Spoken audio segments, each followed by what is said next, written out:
Hello, all. Good afternoon and welcome. I'm Mamta Rawat from the Corporate Communications team of CareEdge. I welcome you to our discussion today on our global headwinds intensify. Can India Inc. stay the course? We sincerely appreciate you taking your time to join us for this webinar. We would like to welcome our esteemed guest speakers for today. Mr. Amar Jyoti Barua, President and Group Chief Financial Officer at Mahindra Group. Mr. Gaurav Chandna, Joint CEO at Vertis Infrastructure Trust. And Mr. Naren Shah, Managing Director and Head at NVP India. This session will be moderated by Mr. Sachin Gupta, Executive Director and Chief Rating Officer at CareEdge Ratings. We will commence this session with a presentation by Ms. Smita Rajpurkar, Senior Director at CareEdge Ratings, and Ms. Rajni Sinha, Chief Economist at CareEdge Ratings. This will be followed by a panel discussion and a Q&A session. In case of queries, participants are requested to key in their panel. We will take up your queries at the end of the discussion. Now, may I invite Smita to make the presentation? Thanks, Mamta.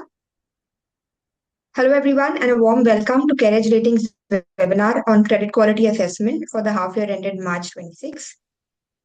Today, we will share our insights on the performance of CareEdge Ratings rated portfolio and the rating movements during the second half of the last fiscal year amid the turbulence in the global economic landscape.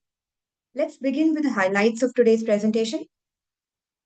Geopolitical tensions have intensified with the West Asian crisis. Risks of energy price surge, rupee depreciation, and supply chain disruptions are pressing concerns. If this crisis prolongs, it could weigh heavily on our macroeconomic indicators, which we will cover in detail in our presentation, and this could bring the otherwise resilient Indian corporates under pressure. Amid this, CareEdge Ratings credit ratio, that is, the ratio of upgrades to downgrades, moderated to 1.93 in the second half of the last fiscal from 2.56 in the first half, showing early signs of stress. During this period, we upgraded 363 entities and downgraded 188 entities. If we look at the sectoral cuts, manufacturing and services credit ratio remained healthy at 2.06 in H2 FY26 from 1.72 in H1 FY26 due to upgrades mainly in the domestic focused mid and small size companies. Infrastructure credit ratio normalized to 1.67 in H2 from 8.54 in H1 with downgrades in the renewable space. BFSI credit ratio improved to 2.25 in H2 FY26 from 2.10 in H1 with upgrades in housing finance and investment companies. Our economics team has undertaken the impact analysis of the global turmoil, and our chief economist, Rajni, will now take you through it. Over to you, Rajni. Yeah, thank you, Smita. Given that a lot of macroeconomic indicators are likely to change significantly in FY27, we'll have a quick look at our projections before we go back to the credit ratio discussion. So, broadly, with the West Asia crisis, as you can see in the slide, the oil price uncertainty has shot up very sharply. And the big concern is that we don't know for how long the war is going to last, what's going to be the implication of all this on energy supply, and eventually what kind of price are we going to look at in FY27. Next slide. So, with all this, with high energy prices, global GDP growth has been lowered. As you can see in the graph here, this is OECD growth projection for global GDP. And before the crisis, they were expecting global GDP growth at 3.2% in 2026. And now they have lowered it to 2.9%. And not just growth, now the expectation is that inflation is going to be higher in most of the economies. And it's to be noted that this is happening at a time when in many of the economies already inflation was higher than their target. Say, for example, in US, UK, and even EU, going by the latest data, inflation is higher than their target and it is concerning. So in that sense, this is going to have implication on monetary policy decision by global central banks in 2026. Now, if we look specifically at India's story, before the war, the scenario was pretty good. Overall, GDP growth in the third quarter, we had 7.8%. For the full year FY26, As per the second advance estimate, growth was estimated at 7.6%. High frequency indicators were looking good. Inflation was benign, average for the full year at a little more than 2%. Even with all the tariff concerns, even current account deficit was broadly contained at around 1% of GDP because services exports were doing well. So this was the situation pre-conflict, but now the situation has could change dramatically. If we go to the next slide. So basically, as I said, there's a lot of uncertainty on where oil price is going to stabilize in 2026. Hence, we have worked around different scenarios. So assuming that the war lasts for this month and then it ends, we have estimated crude oil price Brent at around $90. This is under the assumption that even if the war ends quickly, still the prices are likely to remain high, given that a lot of supply damage would have already happened and there would still remain concerns around supply. And hence, the average price would still be around $90. And we have looked at similar, what if it's intensifies and crude oil price goes to average of 100, 110, 120. So these are the different scenarios we have looked at. Now, if I look at the growth projection, pre-war, we were expecting healthy GDP growth of around 7.2%. We were optimistic because the tariff situation with the US had also kind of settled down. We had signed new trade agreements, so things were looking good.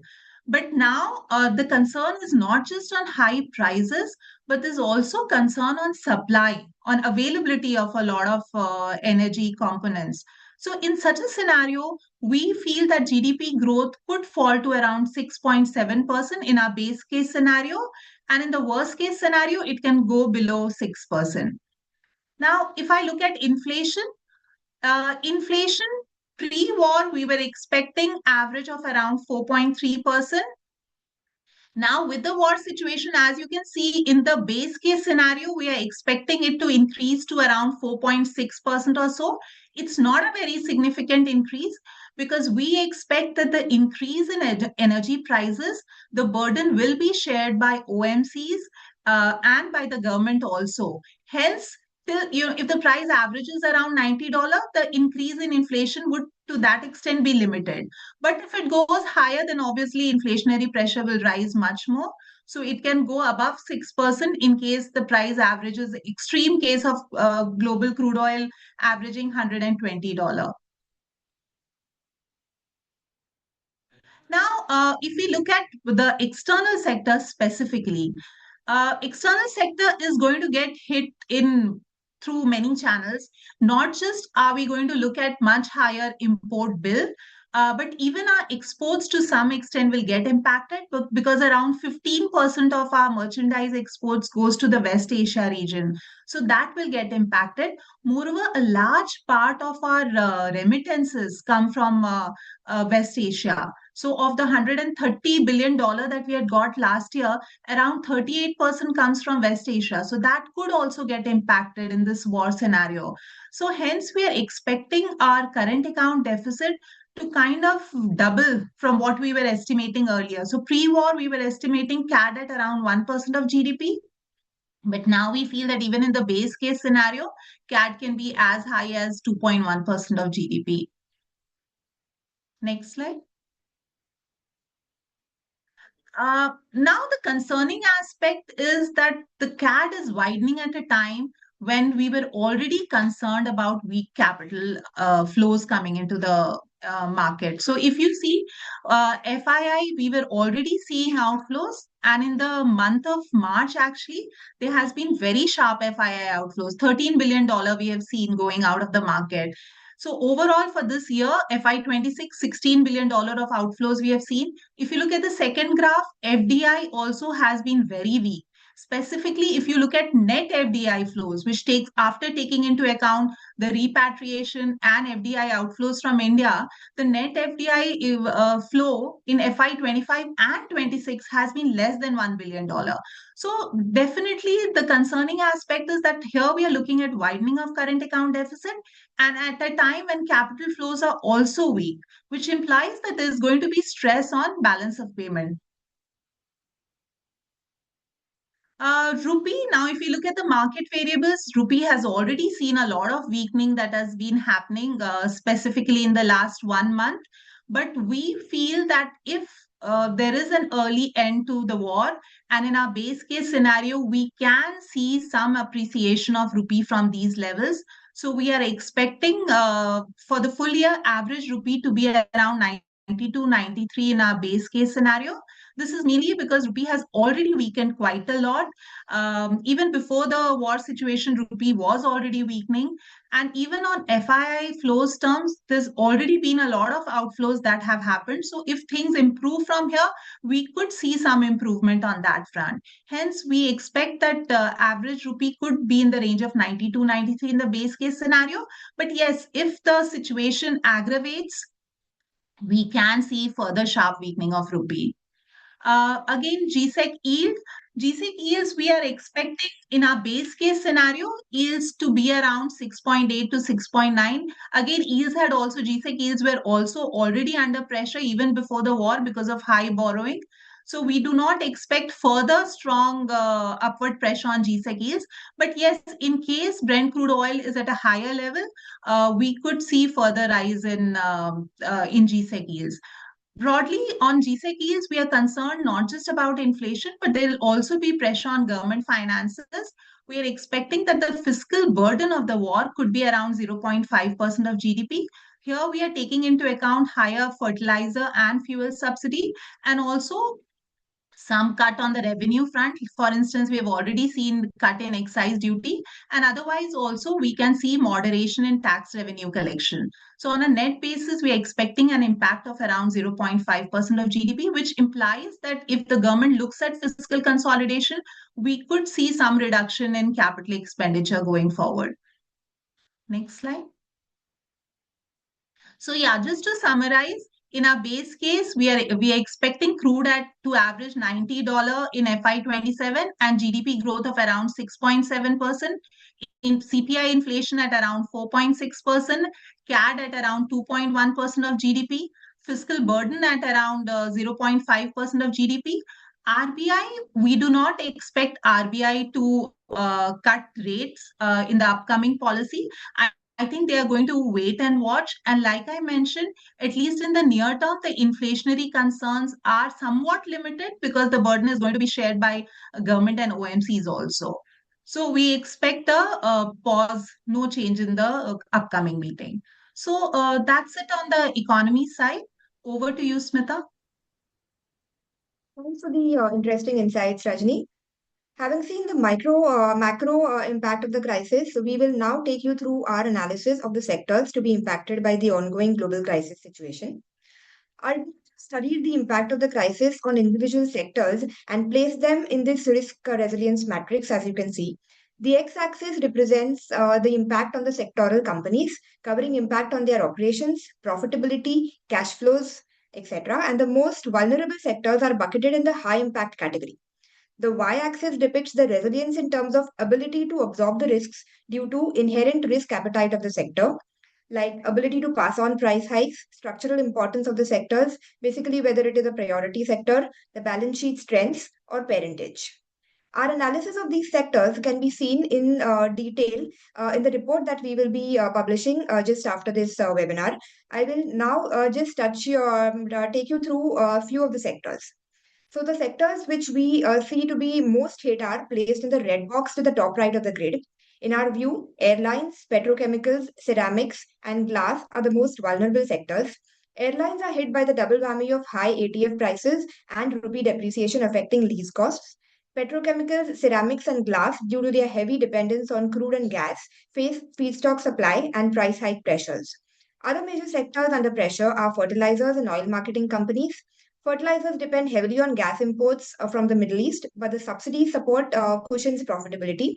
Oil marketing companies have direct exposure to crude oil price volatility and potential supply disruptions from West Asia.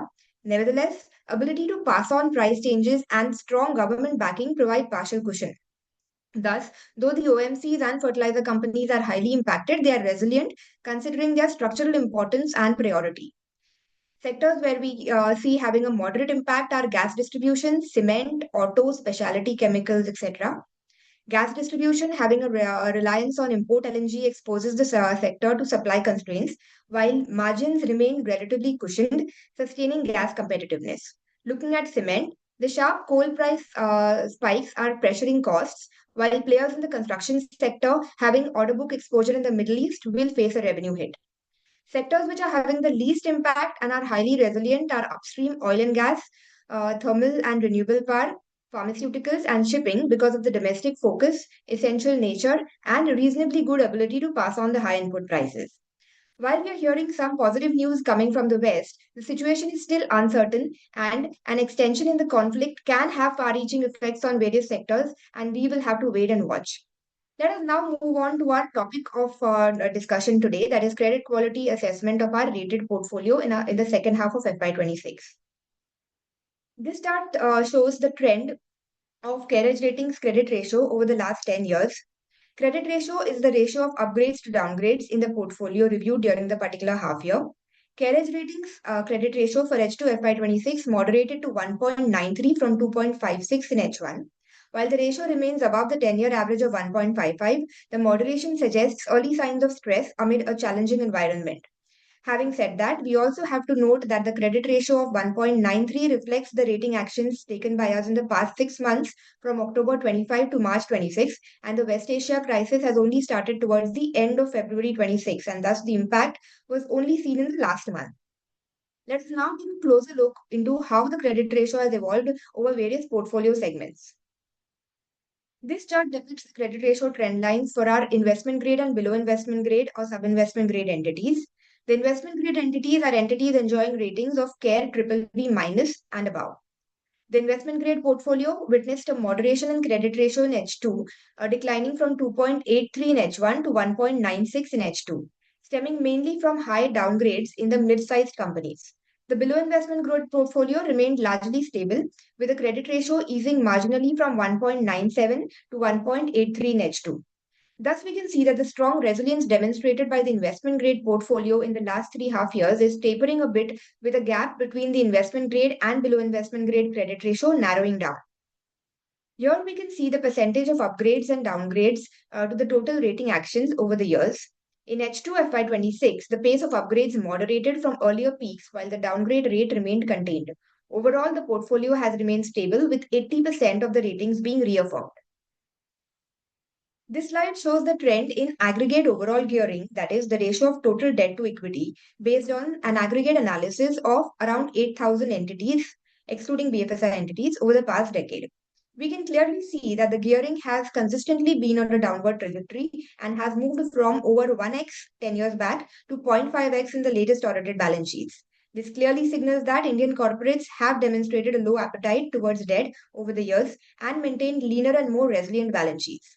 Having said that, considering the gravity of the current global macroeconomic scenario, extension of the crisis is likely to have some impact on the Indian corporates.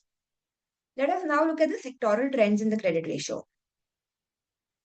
As we can see, the credit ratio for the manufacturing and services sector improved to 2.06 times in H2 FY26, up from 1.72 times in H1, primarily driven by upgrades in domestic focused mid and small sized companies. Credit ratio for infra sector normalized to 1.67 times in H2 from the elevated 8.54 times in H1. This normalization is primarily a reflection of the base effect. H1 FY26 had been significantly inflated by a large volume of bulk portfolio rating actions, including ownership changes to strong sponsors and bulk transfers to InvITs, which were episodic in nature. The normalization in infrastructure credit ratio should not be read as a deterioration, and the fundamentals of the sector remain sound. Credit ratio for banking, financial services, and insurance, that is the BFSI sector, moved up to 2.25 times from 2.10 times in H1 FY26, marking a recovery from the stress driven lows of H2 FY25, buoyed by upgrades in the NBFCs. Let us now look at each individual sector and the credit ratio trend more closely for these sectors.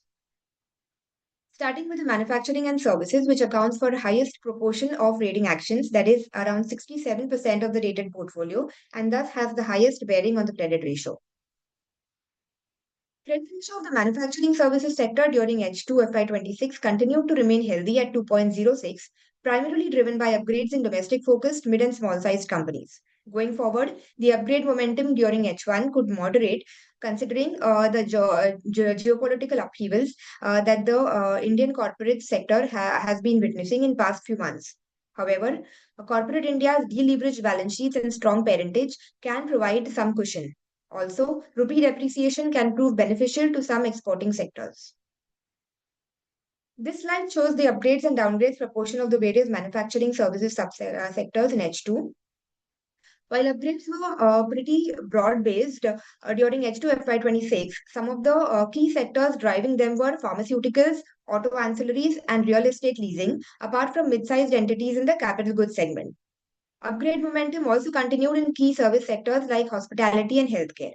Small-sized commodity trading and distribution entities witnessed more downgrades in H2. This apart, the chemical sector also contributed to rating downgrades, primarily due to pricing pressure arising from intense Chinese competition. We now move on to infra.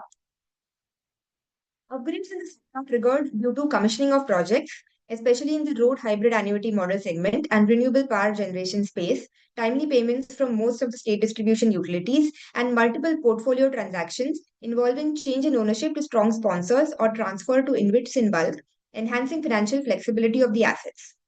While the ratio has moderated from the peak in the last half year, it should not be seen as a weakening, as the aberration was in fact in the last half year driven by portfolio upgrades. Downgrades in infrastructure were seen due to deterioration in capital structure marked by rising non-project debt at large renewable sponsor holdcos, combined with lag in operational performance, also triggering rating actions in linked ratings. Further, delays on project executions, weak order books, and working capital pressures for some mid-sized DPC players impacted their credit profile. This slide shows that within infra, the transport infra sector, that is roads, saw a robust performance with upgrades driven by revenue visibility and steady traffic performance. However, pace of construction for national highways is estimated to decline by about 14% in FY26 due to sustained decline in awarding for FY25 and 26, paired with surge in bituminum price owing to the West Asia crisis and heightened execution challenges. In the power sector, we are expecting a moderation in demand growth, which is likely to keep thermal PLF range bound with a spurt in renewables, keeping prices muted, especially during renewable hours.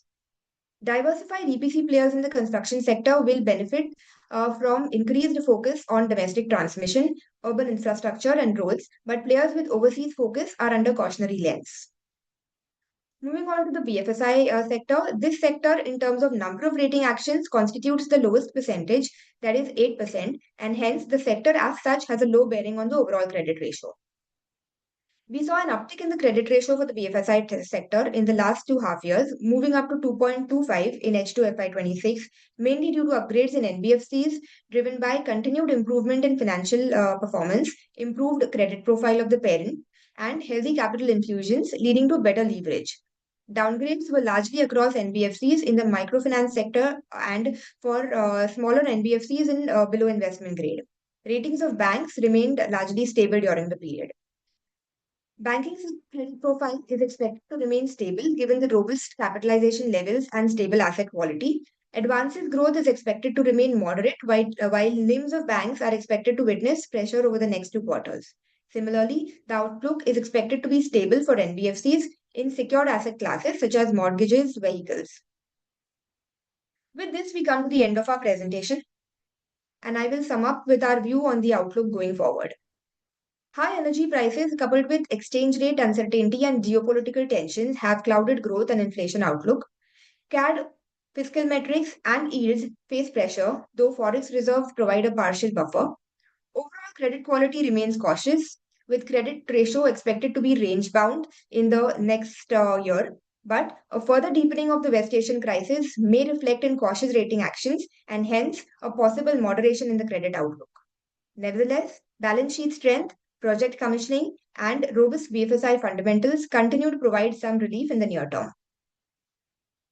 The past 6 months have thus shown a sound credit performance by Indian corporates, but it is outweighed by global tensions, and a prolonged conflict situation may have a far reaching impact on the health of the Indian corporates. For an in depth coverage on each of the subsectors and our impact analysis, please refer to our full report, which we will be releasing post this webinar. Let us now hear the views of our eminent panelists. Handing over to Mamta. Thank you. Thank you, Rajni and Smita. Attendees are requested to key in their questions, which we will take up after our panel discussion. Now, may I invite Sachin to take over the session, please? Mr. Sachin Gupta serves as the Chief Rating Officer and Executive Director at CareEdge Ratings, with over 25 years of experience in leadership positions across the credit rating business. Mr. Gupta brings with him in-depth knowledge of credit ratings across sectors, including infrastructure, financial services, and the corporate sector. Prior to joining CareEdge Ratings, he worked as a senior director at CRISIL and managed the corporate and infrastructure ratings. He holds a bachelor's degree in civil engineering from Delhi College of Engineering and an MBA in finance from the Faculty of Management Studies, New Delhi. Over to you, Sachin. Great. Thanks, Mamta. So great. It's my pleasure to have such an esteemed panel with us today. I'll request all the panelists to kindly switch on their videos. I will start with Mr. Amarjyoti Barua. I'll give a quick introduction before we start with the question. So, Mr. Amarjyoti, he is the Group CFO at Mahindra Group. And prior to this, he was the finance leader at Baker Hughes for 6 years, managing overall turnover of $14 billion and 35,000 plus employees. Before that, he has held multiple roles at General Electric Company for nearly 18 years, including CFO for GE's power conversion business and GE Mining. He's a BA Economics and an MBA.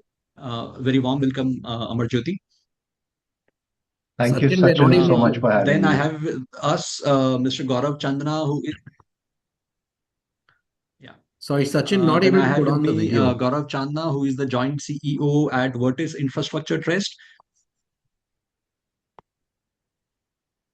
Sorry, is there a challenge? Yeah, Sachin, not able to put on the video. They asked us to put on the video, but it's disabled. So maybe someone on the admin team can allow us to put on the video. This is Nirain. There it is. Thank you. Okay. Great. Thanks. Okay. I thought we were able to see you in the end. No? No, now it's gone. Yeah, we can see you now. We can see you. We can see you. So Perfect. thank you. Perfect. Yeah, Thank great. you. Thanks. Yeah. So Gaurav is the joint CEO at Vertis Infrastructure, which is one of India's leading highway InvITs with assets of nearly 26,000 crores. He's responsible for driving strategy, capital allocation, and overall portfolio performance. He has over 2 decades of experience across infrastructure investing, M&A, capital markets, and asset management.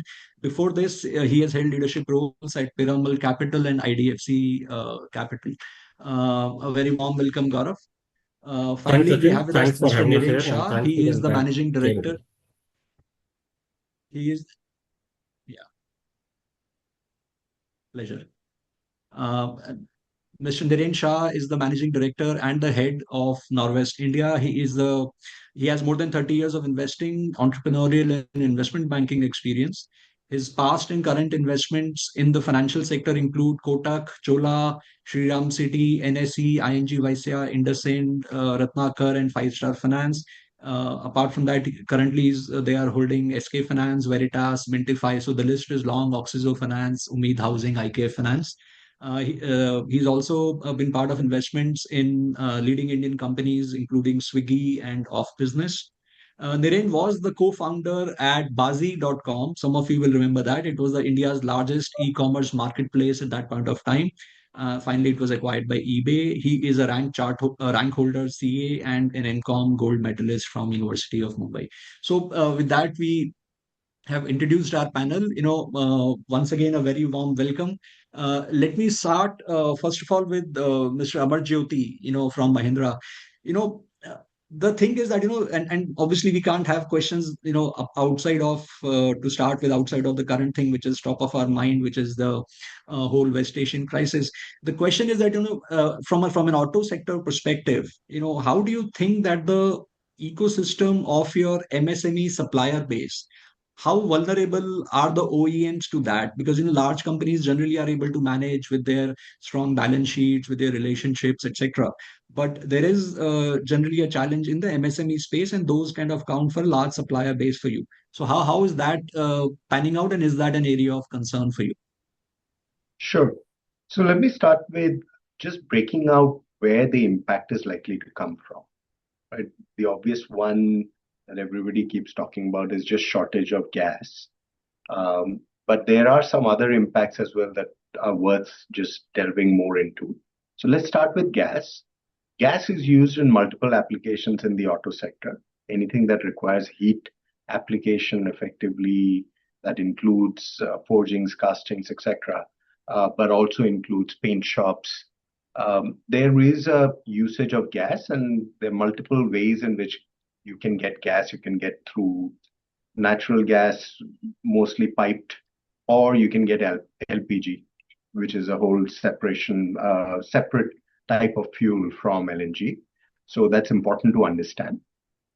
And shortage of those would mean those processes which are dependent on these gases will also have a shortage which will feed into the overall supply chain, right? Because end of the day, OEMs are mostly assemblers, and parts and various components come from all over the supply chain. So that's one impact. The second impact is, of course, if this crisis continues, there has been an increase in commodity prices. There's also been periods of rapid decline, again increase. So, there are two implications of that. One, of course, is the P&L volatility. Second is just planning. It's very difficult to plan with this kind of an environment where you don't want to lock in your costs for the next 1 year by trying to secure all the supply at the highest cost point. Similarly, you don't want to be left out there as the only one who's buying at a excessive cost, right? So you have to plan for that. And I think that's what the MSMEs will face as well, which ultimately feed into the OEMs. So those are the two ones which are, let's call it, direct impact. Then there is the indirect impact, which is if this crisis continues, then there could be demand implications. There were very nice presentations made on that, so I'm not going to go very deep on that concept. But if there is a demand implication, then of course that percolates through the supply chain.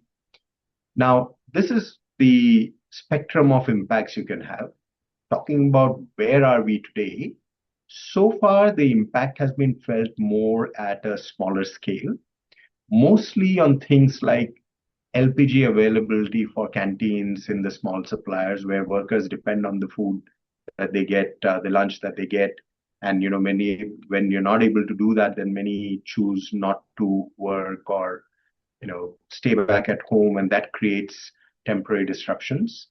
No wide-scale impact has been seen as such, because if you look at the government's focus, auto has been identified among the priority industries within the industrial allocation of gas.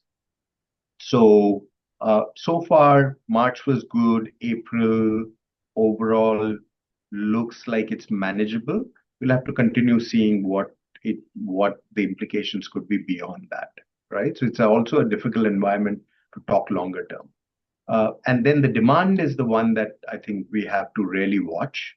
If this sustains for a long period of time, then at least on the internal combustion engine side, as well as the commercial vehicles which depend on CNG, you could see a perceptible change in demand, and that could again have ripple effects through the supply chain.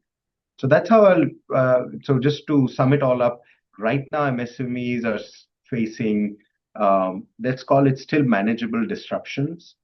Long term, which is defined at, well, today long term really means the next 1 month, 2 months, 3 months kind of time frame, could have a more deeper impact on the overall MSME environment. Great. Thanks, Amarjyoti. Let me get in, Naren, and you leading one of the large diversified, private equity funds and been there for a long time. How do you think this kind of an event really upsets the appetite or the returns in the overall private equity space? And is that something, and especially this is in the context when, Rajni showed a slide where we saw, FDIs, FPIs, both kind of on a downward trajectory. In that space, this thing on top of that, how are you seeing this? So, I've been doing this firstly, thank you for having me. It's always a pleasure with CareEdge Ratings here to be there every time, and it's a privilege. I'll tell you, I've been doing this for a long time, 18 years at Norwest. And one of the things I've realized, again, this is probably the power of Indian corporates, private equity, everyone who's in India, that when you look at a longer term, right, we have achieved a very great deal of stability.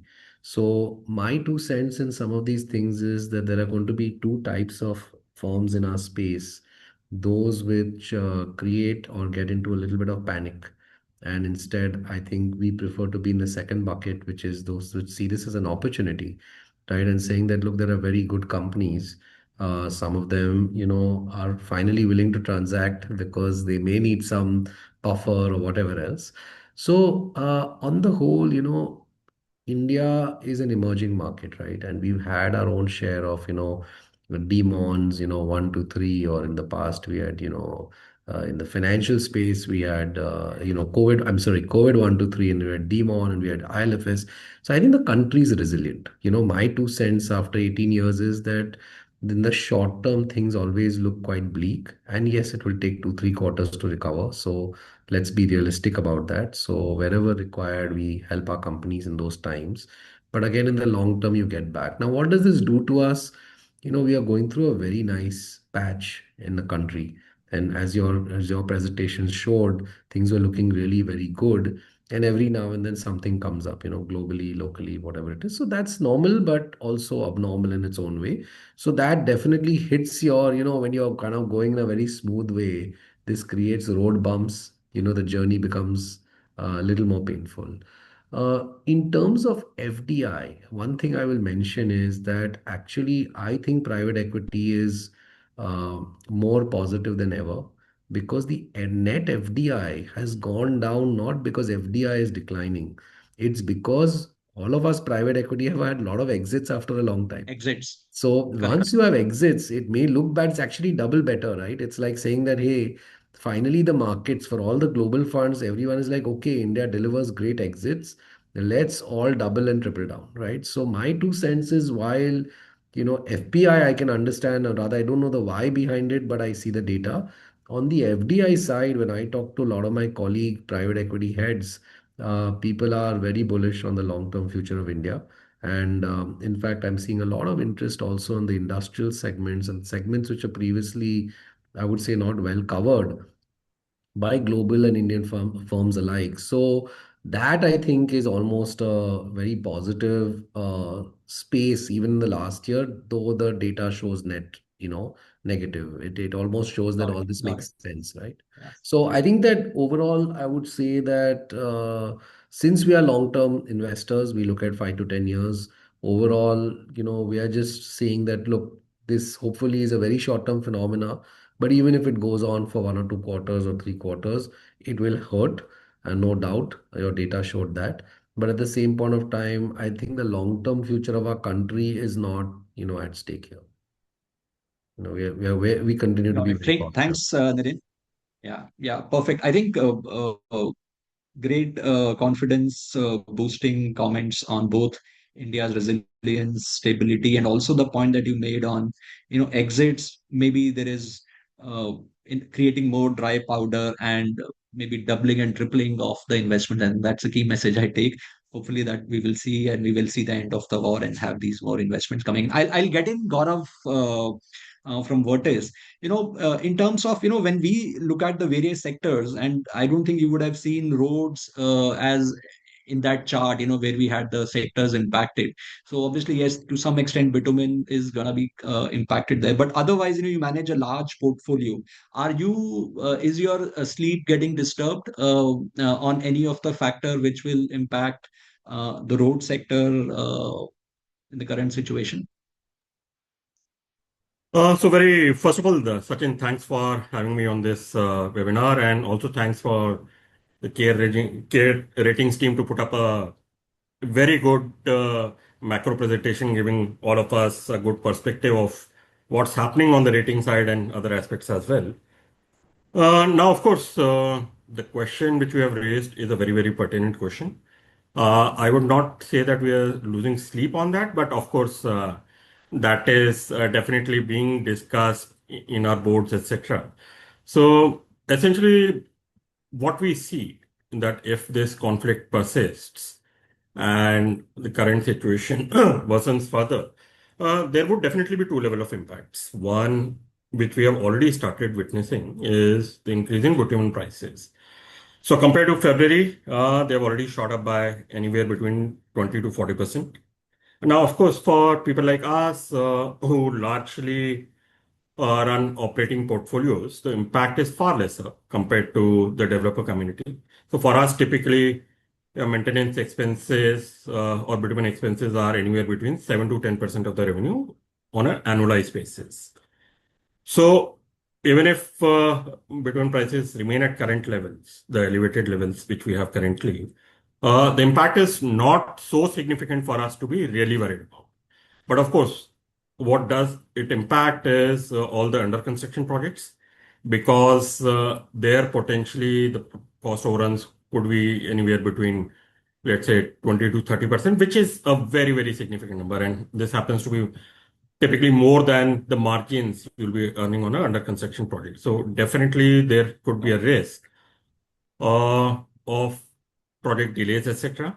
And credit quality of certain projects going down, especially the under construction projects. And essentially for the overall industry, what it means, including us, is the pipeline of ready projects may get delayed in combination of anyway, which we have also spoken about as part of the presentation, that there has been lately a slowdown in awards activity, and whatever projects are under construction right now are also expected to face certain challenges. So that is largely on the cost part. Then on the revenue side, especially for the toll projects, of course, what is very important is how the underlying economy grows, one at a country level, and then some of the regional aspects also impact the flow of traffic and essentially flow of cargo on highways or railway routes, etc.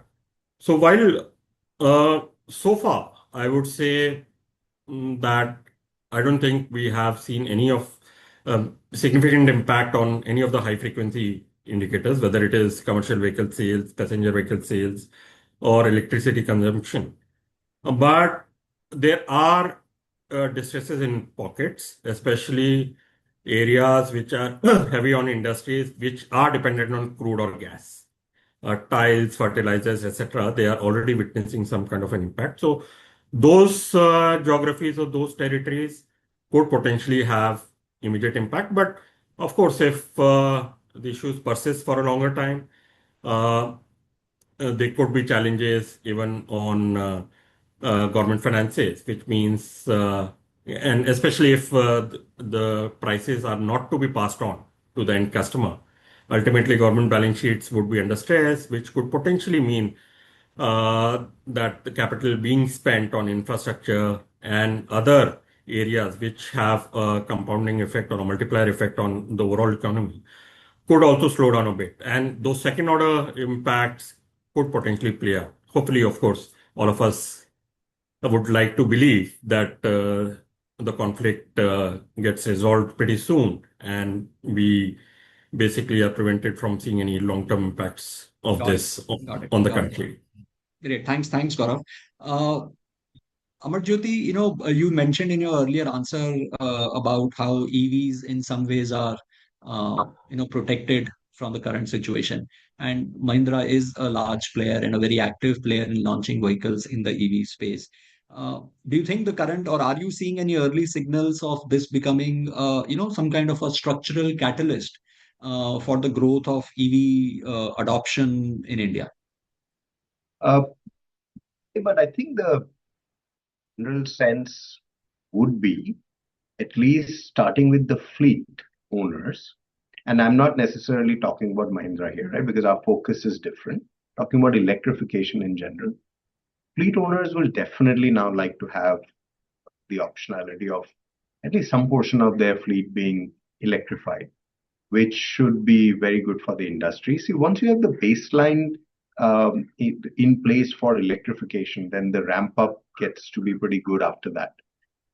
The other segment that is likely to also have a renewed bias towards electrification is second cars, right? So many families which have two cars would now say, let me at least have the second car as an EV, which actually means good things for Mahindra because our focus has been that second car and premium vehicles, etc. The other thing that I think will happen is definitely the three-wheeler space is going to see. It's already been moving really well, but I think with this, there's going to be an even faster adoption on the three-wheeler side. And commercial, I'm not talking about high tonnage because high tonnage does have some significant barriers on the electrification side, but at least the lower tonnage vehicles, commercial should also. Now, having said that, there are some challenges to the EV journey in India, as you're well aware, but just for the audience, the biggest being the charging infrastructure. Right. A lot of positive strides have been made over the last year, but that continues to be one of the things that we'll have to keep investing in. OEMs, the government's pushing a lot, and then other startups, etc., who are putting in a lot of new thought into how to bring in charging infrastructure. But that is going to be one of the reasons people will still be shy about going for EVs. And I think that adoption is going to help tremendously. Adoption of the entire ecosystem to put their focus into putting the charging infrastructure in place.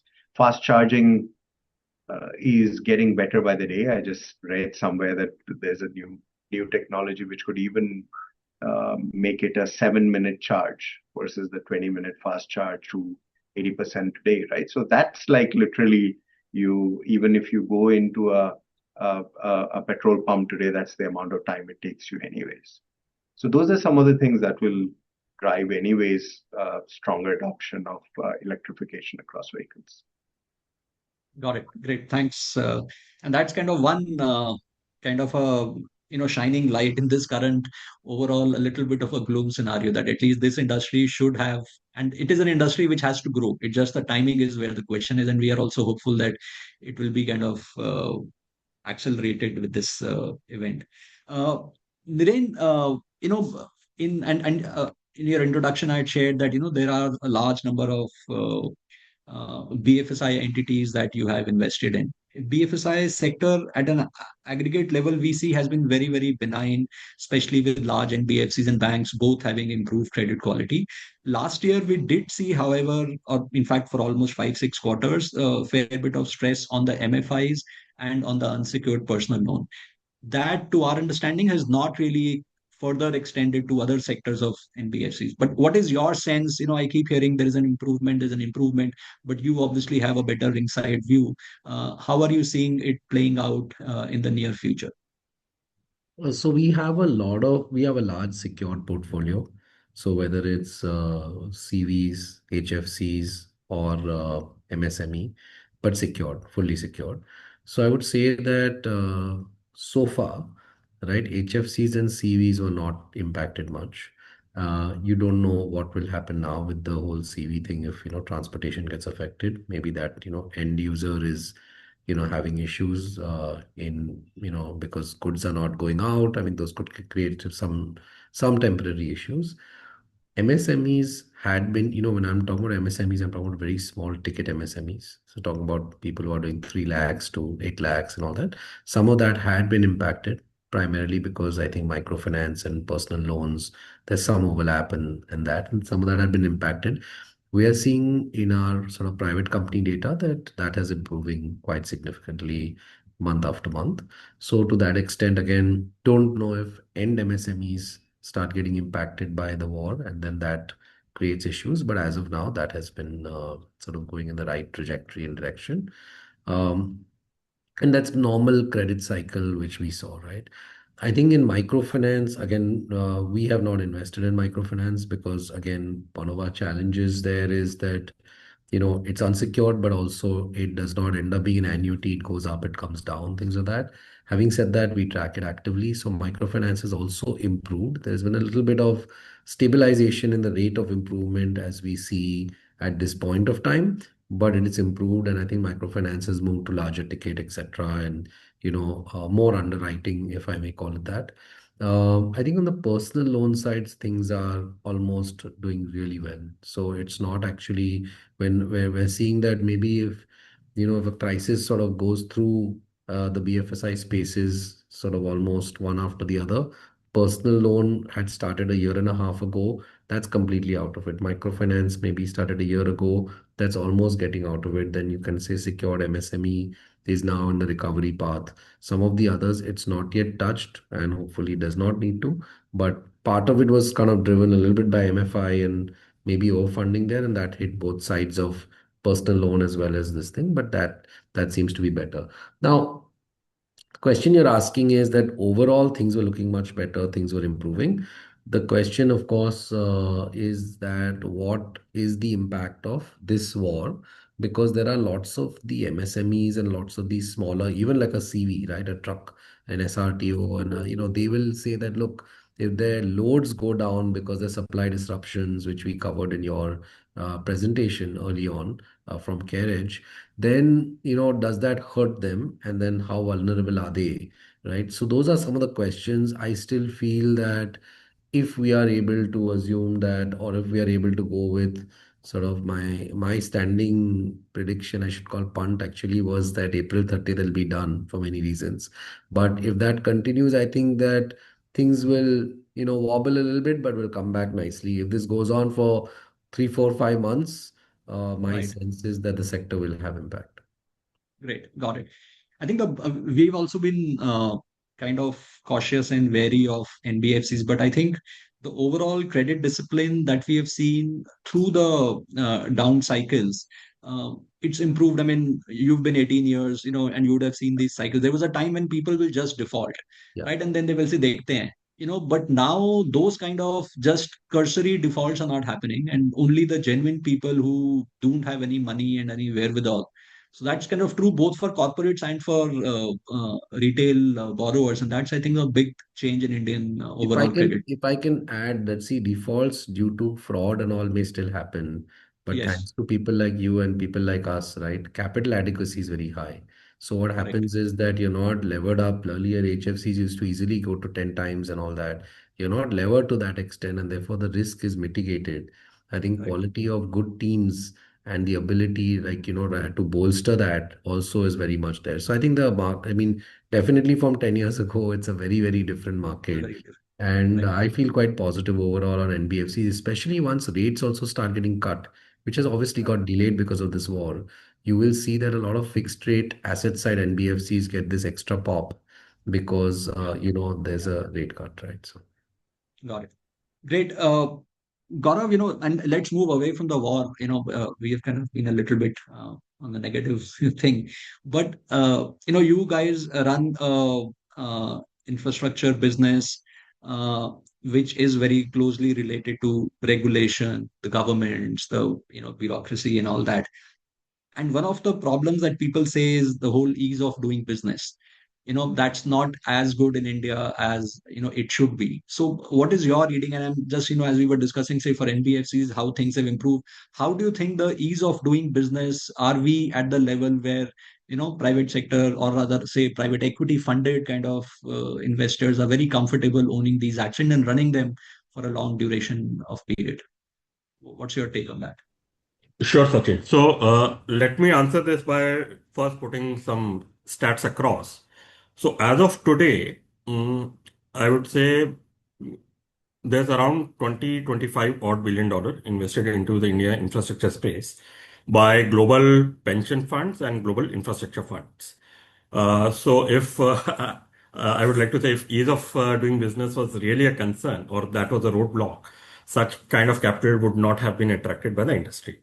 Now, of course, there are always areas of improvement. So one can't say that we are at the top of the hierarchy in terms of regulations or ease of doing business. Having said that, over last 20 years and over last 10 years, a lot has happened which has improved the overall landscape from a regulatory standpoint. So now we have completed almost 25 years of PPP being in existence. All of our contract documents, concession agreements, your power purchase agreements on the solar side have all evolved over a period of time. A lot of best practices have been adopted. A lot of actual on the ground challenges which the individual sectors are facing have been taken into account while drafting the new set of concession agreements or the PPAs which have come in. And there's no doubt in my mind that even going forward, we'll continue to see a lot of improvements. So if I may take a couple of examples for my sector, the highway sector. Historically, the biggest issue which the sector faced was considerable delays in project execution, which was largely on account of land acquisition challenges or utility shifting. Those two happen to be the biggest factors. As far as the land acquisition is concerned, all of us are aware that now NHAI or the authority promises that at least 90% of the land would have been acquired before appointed date is provided. Of course, that one considerably reduces the execution timelines and also reduces the risk on the developer or the concessionaire. And we have seen that, right? We have empirical evidence how project delays have considerably come down, especially on the national highway side. So there are definitely improvements which are happening. And what we have also seen is not just on the contract side, but the willingness of the authorities or the practicality which they bring with respect to ground level issues. We have had multiple, right? We had demonetization, we had forward, then operational improvements have been brought about by introducing FASTag, etc. So all of these things were never envisaged in the contract. Well, of course, you have generic clauses in terms of force majeure or political events, etc. And currently, we are obviously, while we spoke about not bringing up the war, but that is also an important issue which will have to be addressed at a ground level. So what we have definitely seen is all of the authorities, not just for the highway sectors, but also other infrastructure sectors have been fairly proactive in terms of addressing those issues, even if that means that they have to bring up new frameworks, new circulars, or new way of thinking in terms of addressing those issues. So definitely, I would like to say that ease of doing business has improved a lot. There is still some scope of improvement.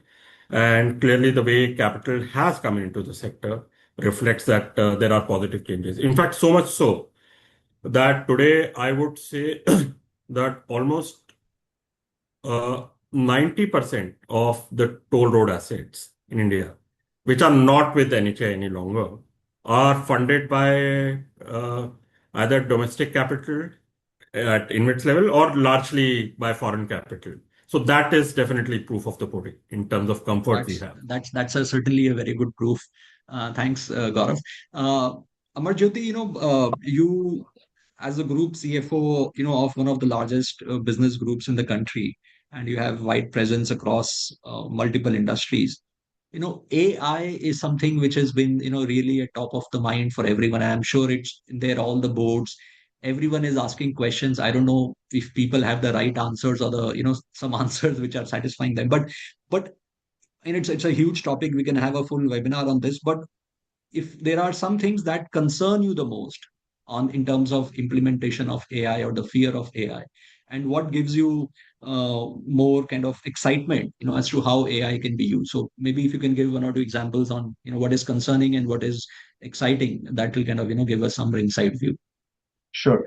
So, Sachin, I'll start by saying that, I don't know how many people really are aware that AI has been in the works since the 1920s, right? And there have been booms and busts, so to say, around AI for many, many years now. In fact, through the 80s, there was a significant boom in AI research.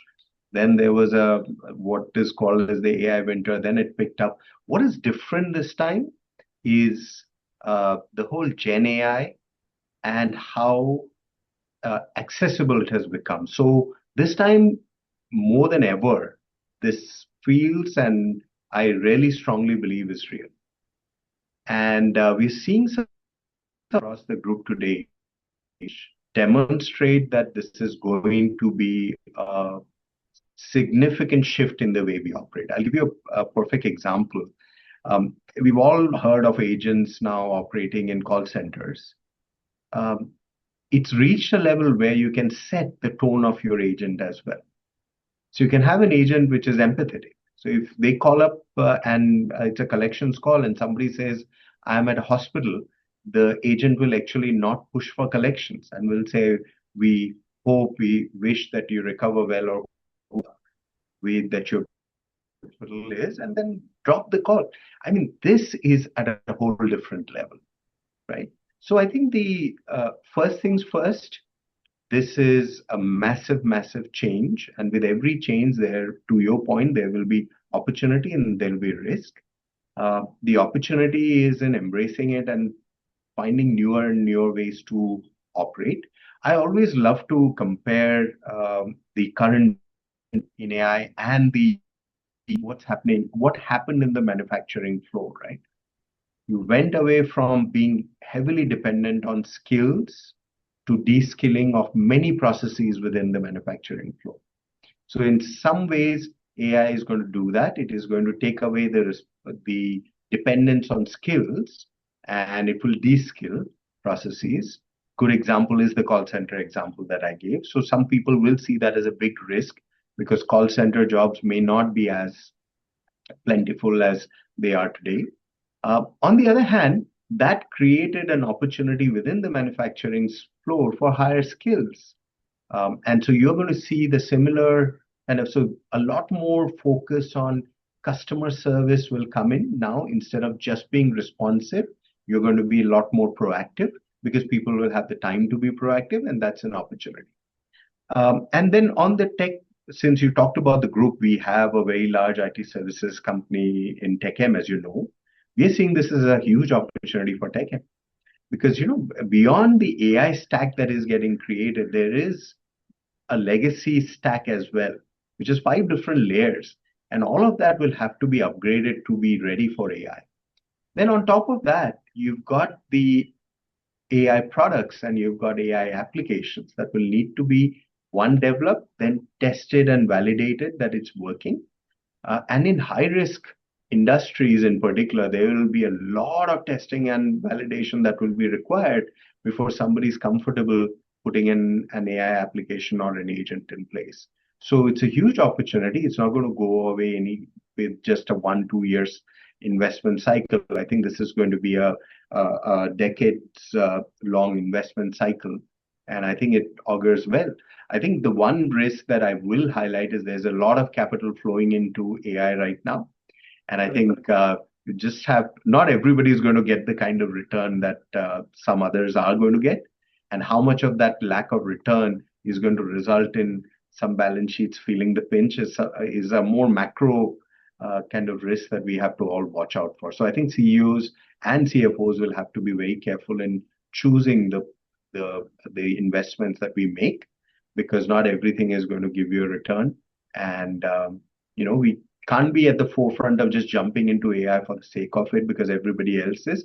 Have to be very thoughtful into the investments. Correct.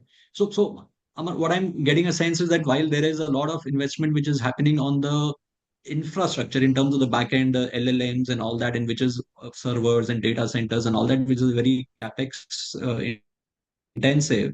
A lot of these large companies are borrowing a lot, in fact, to set those things up. But software companies like Mahindra and others, they will be more on the application side where they will really use the infrastructure of AI which has been created and then kind of apply that. And basically, you will be, since you will be closer to the customer, the end customer, maybe it will be more cash generative for you instead of the infrastructure players. Is that broadly what you're saying? That's So on the as a thesis, yeah. infrastructure, yeah, that's a definitely there's a huge opportunity in what you just described, whether it's creating the applications, as I said, whether it's testing, etc.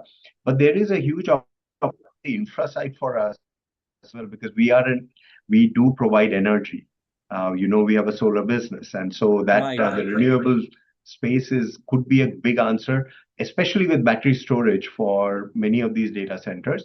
And the real estate business, which has significant commercial investments, can also look at setting up the infra for data centers. So I think we see an opportunity in that, but capital is going into, at least right now, into building the, let's call it the AI application layer. And I think the spend on kind of Gen AI is very concentrated between China and the US right now. I don't think there is a lot that countries outside of these two will get out of investing there, because there's so much progress that is. But on every other aspect of the AI kind of stack, there is a lot of opportunity. And specifically for our group, we see the infra part because of the energy, as well as the development of applications, as well as product, as well as testing and validation being a very big Got it. opportunity. Got it. Got it. Naren, you have, it's a very wide topic, but you have any short points on this? How you are seeing AI kind of impacting businesses? I agree with Amar. I think that basically I'll just add a few things as well. But I think that AI is here to stay. I think that the proliferation of AI will take a little longer than what the doomsayers are probably saying. Everything will, and a couple of these threads which were doing the rounds that everything will change and things will deflate. I think that AI will definitely have an impact on certain types of jobs and industries, and that's something to watch out for. But it will also create a new set of jobs and industries. But it is something big, but at the same time, it takes its own course and time. So there's no need to panic or even overinvest in that regard. But yes, understanding it, being able to do things much more efficiently and effectively. The government has come out with a paper on AI, Niti. I don't know if you have seen some of that, but so it's definitely where I think all corporates need to be very cognizant and have some sort of a plan. We're doing that with all our companies as well, and understand that okay, at this stage this year, what are we going to do? What is the roadmap? How are we going to solve for it? And then, as I said, that a lot of these, cards we will be able to open in the next couple of years to see where this actually goes, right? So some of these things can be very terrifying, AGI and all that, but at the same point, let's see whether we make that progress and leap or not. And for the country, I think that, I think the government and others are fully on top of what the opportunities are. You saw that in the AI summit, and also what potentially the threats are, right?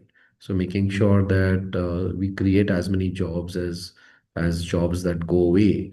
These are also an equal priority and an important one for probably the government as well as the private sector. So that's all I'll Got it. add. Got it. Great. Thanks, Niren. We are running short of time. I would request our team to kind of make a ask for the questions, and then we can take some of the questions by the audience as well. Mamta, can you kindly make that appeal? Yes. Attendees are requested to key in their questions for the Q&A session. And there are some, I think, which I can already see, so maybe I can start with them. Okay, it's kind of a little global question.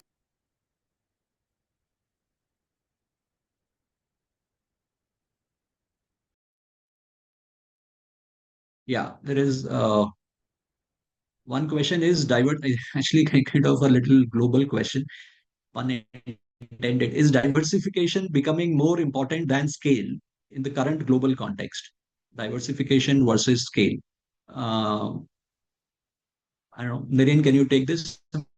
No, I don't think so. I think that You have as business. Yeah, I think that, and even for a country like ours, look, we see this as a temporary crisis, right? Nobody can build businesses or build countries also for that matter, thinking that we will consistently have some war which is continuing to escalate. So, in the overall scheme of things, I think as India emerges as a superpower, we got to be able to get to scale on many things, especially industrials. And to that extent, I think that as a country we are fairly diversified, and yes, we should diversify maybe away from our dependence on oil and things like that, but If I understand the question correctly, in terms of the corporate infrastructure or even government, I think we have to be Right. scaled at a global level. Scaled up. Yeah. Agreed completely. Next question is how competitive is India as compared to the rest of emerging markets for infrastructure investment? And I'll request Gaurav if you can take this. India being competitive with respect to emerging markets for you may have seen Sure, other Sachin. countries where investments have happened, and how does India compare maybe over a medium to long term? Yeah. Mm. So, Sachin, part of this I've already spoken about during the course of the webinar. But as far as compared to other emerging markets are concerned, let's look at it this way. Typically, the scale of investments in India in the past 4 5 years has been much larger compared to any of the Southeast Asian countries, and naturally so. In absolute terms, we are the largest economy, the largest capital formation in the infra space across the board, whether it is highways, power, now data centers, and transmission, telecom towers, etc., is the highest in India. So both in terms of the amount of capital being attracted by the infrastructure space in India is obviously one disproportionately higher. And typically you'll see uh, that almost all of the global funds end up investing anywhere between a good 35 to 40% of their Asia corpus in India, which itself gives you an answer, right? And Asia would also include countries like China, Japan, Southeast Asia. So we do enjoy a very, very significant chunk of capital being attracted into the sector. Second, what I would say is that both at a country level, uh, as well as infrastructure policy level, we have been one of the most consistent countries amongst all of Asia, and also one of the countries who has the longest track record as far as private participation is concerned. And all of that definitely holds us in good stead. So we continue to believe that a significant amount of capital would continue to be attracted even in future. And of course, as far as competitiveness in terms of number of players and returns in the sector is concerned, I think from that point of view as well, a lot of pension funds and infra funds have now also started seeing exits. And if I may so, a bulk of them have generated decent amount of profits, typically more than what any infrastructure fund would typically underwrite for the risk which they are taking in the country. That's quite interesting. I also carried Sachin, I'm sorry you're breaking that up. If the maybe question is people to me, I'm lose. unable to hear you properly. Okay, okay. Sorry. No, it's okay. So I was just making a comment. Am I clearly audible now, or my voice is still breaking? Now much better, Sachin. Okay. Next question is, Amar, for you, and it is about the cost competitiveness of the Indian manufacturing, and in the current volatile commodity prices. But I would really change the question to say how competitive, manufacturing is supposedly the next growth engine, with PLI and a lot of other things happening. How do you see India, against Vietnam and China, and a lot of other Asian economies are generally seem to be more cost competitive and Naren also talked about scale, and scale making us more. But where do you see we are, and are we in kind of touching distance of being as cost competitive as some of the other Asian economies? Sure. So, what drives competitiveness? Because let's take labor out of the equation, right? I mean, labor, we are comparable to, say, Vietnam and China, yes, plus minus here or there. What drives competitiveness is how integrated is your supplier ecosystem? Dependence on imports, for example, is not really an integrated supplier ecosystem within country. And the second is level of automation. So let's address the second part, which is level of automation. Level of automation in India will require a lot more investment from the private sector. I'm talking about in general, right? There are already dark factories in place in China. What a dark factory effectively means is there are no human beings, there's no lighting required because everything is working on a fully automated assembly line, right? That is in place in some places, but not universal. And the second factor, as I mentioned, is the supply ecosystem. I think if I just take the auto example, the dependence on imports, especially say batteries right now, some of the high-end electronics, etc., is still very high. So to be very competitive globally, you will have to reduce these dependencies, which means a local supply chain. I always think back to the way good reference point is how the Saudis were looking at developing a chemical ecosystem. As privy to this because I was deeply involved in some of the and about creating the next 50 years of South or in Saudi Arabia to reduce dependence was, hey, let's develop a chemical ecosystem. And their whole approach was, I don't want you to just bring in a part of the process. I want you to bring in the entire supply ecosystem, because that's how it will be competitive. And I think it's the same approach we are going to have to need in India for us to be at the same level across the board. I think some in pharma is a great example, but some others, I think we still have some ways to go. Great. Thanks, this thing. And I think with that, we will be closing our session. We are just running out of time. There are a couple of more questions, but I think in the interest of everyone,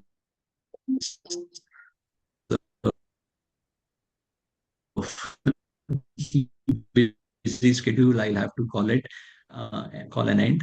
I'd love to kind of do the formal thanks for the panel and for the audience, please. Thank you, Sachin, for moderating the session. Once again, thanking all our guest speakers for their insightful views. It was a privilege to host you. And lastly, thank you to all the participants for taking the time out and being a part of this CareEdge webinar. For any further queries, feedback, or suggestions, please write to us in the feedback mail we'll shortly receive. Goodbye for now. Requesting the tech team to kindly log off. Thank you. Thank you. Thanks, Thank everyone. you. Thank you. Thanks so much. Thank you so much.